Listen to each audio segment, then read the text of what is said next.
तेव्हा मोठं लग्न करेल, खूप खर्च करेल, भटजींना दक्षिणा देईल, त्याच्या लग्नात जाऊ नये असं पुरुषोत्तम खेडेकरांनी म्हटलंय. काळा पैसा असलेल्यांनी समाज बिघडवला.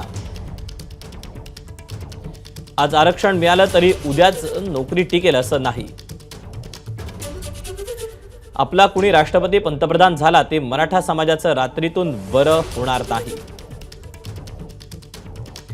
आपल्यात जो माज आहे तो संपवण्याची जबाबदारी मराठा सेवा संघानं घ्यावी असं देखील त्यांनी म्हटलंय.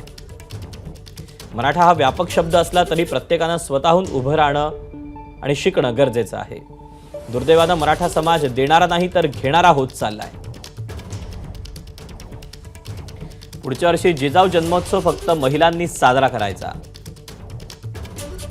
कुठल्याही पक्षात राहा पण जुन्या परंपरा रूढी बंद करा. एबीपी माझा, उघडा डोळे बघा नीट.